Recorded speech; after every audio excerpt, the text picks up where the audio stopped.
future Grand Duchess and new martyr Elizabeth was born in 1864, the second of 7 children. She was the daughter of the Grand Duke of Hessen-Darmstadt and Princess Alice, daughter of Queen Victoria. She was also the elder sister of Alex, who was to become Alexandra Feodorovna, Empress of Russia and wife of Nicholas II. Ella, as she was known, was the second of the 4 beautiful Hesse sisters.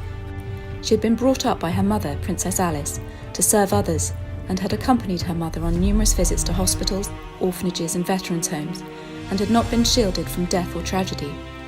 From her early youth she had suffered the death of her younger siblings, Frederick and Mary, and then that of her mother.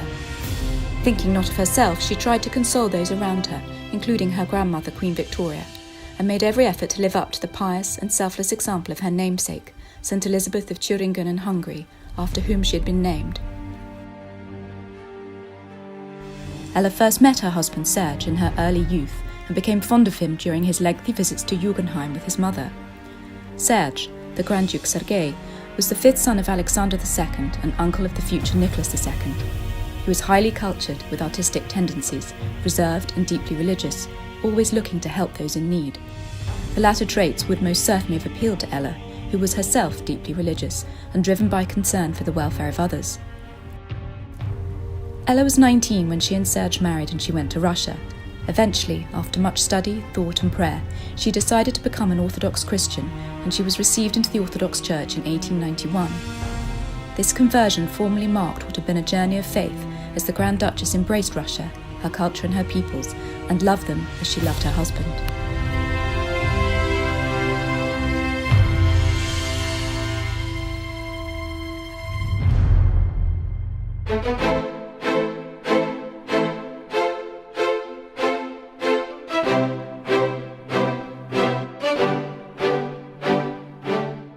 In 1891, her deeply religious husband was appointed governor of Moscow by Emperor Alexander III.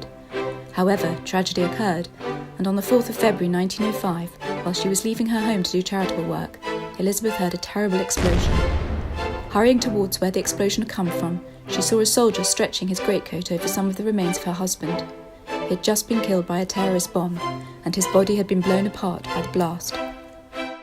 Profoundly shocked, Elizabeth drew strength from her faith and still found the courage to visit Ivan Kalyaev, her husband's murderer. She hoped to get him to repent before he was executed, and brought him a book of Gospels and a small icon, which she left in his cell.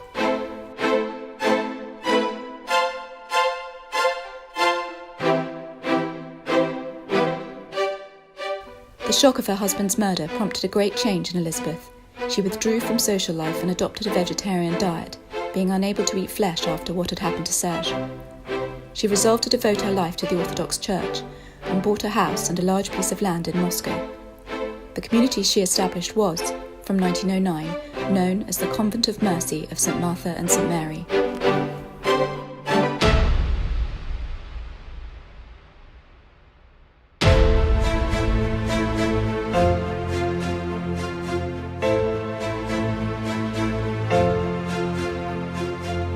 The founding tenets of the convent were very particular to Elizabeth's vision for her religious institution and informed the way it operated. Considering work to be the basis of all religious life and prayer to be its reward, the Grand Duchess wanted her nuns and the work of her convent to alleviate the suffering of the sick, poor and ill-educated. Consequently, on taking the veil, her sisters would not renounce completely all earthly life and contact with secular society. Hence the operation of the hospital and dental clinic incorporated into the convent was fully supported by the sisters and the Mother Superior herself. The day began at 6 a.m. at the convent, and the routine followed monastic practice. After common morning prayers in the hospital church, the Grand Duchess gave the sisters instructions for the working day. At midday, during the meal, one of the sisters read from the Lives of Saints. At 5 p.m. was Vespers followed by Matins, and at 9 p.m. evening prayers were read in the hospital church, following which the sisters received a blessing from their Mother Superior and retired to their cells for the night.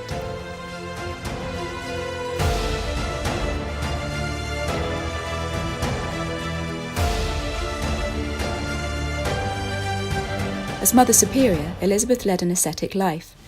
She fasted rigorously and existed only on a diet of milk, eggs and vegetables and bread. She arose at midnight to pray in her chapel or to visit the hospital ward, frequently staying at the bedside of a patient in pain or fear, doing everything she could to soothe their anguish.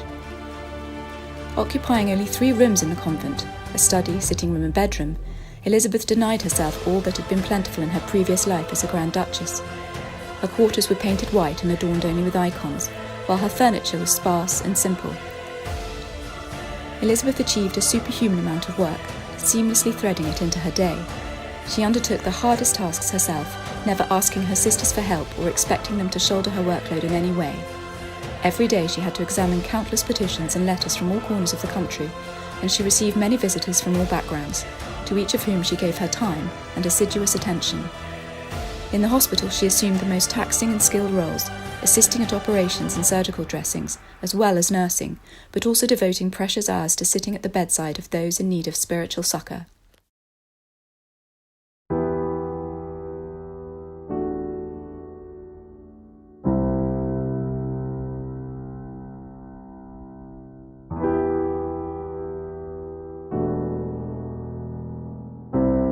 Elizabeth's correspondence with Tsar Nicholas is very revealing. There survive some 100 letters and cards written by her to her brother-in-law. They had been exchanging letters for a long time, ever since their lives intertwined through marriage, and what is remarkable is her confessional tone. She opens her heart to Nicholas and discusses God with him, and, although it is not surprising, I still cannot fail to be struck by how modest and humble she is.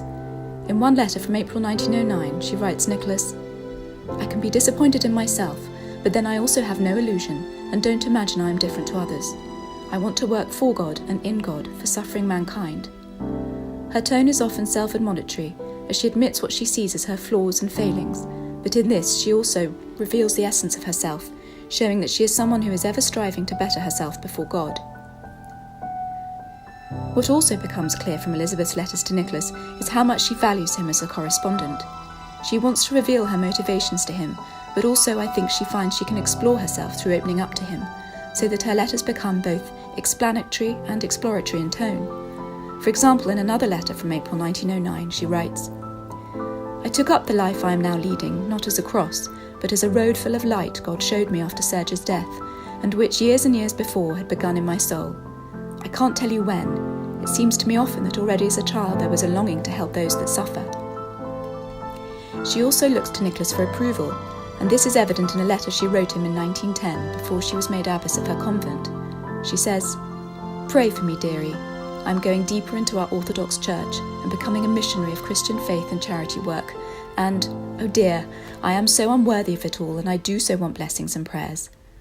And then, just a few days later, she writes, "Dearest brother dear, I ask your blessing, prayers and forgiveness before the solemn day I am approaching.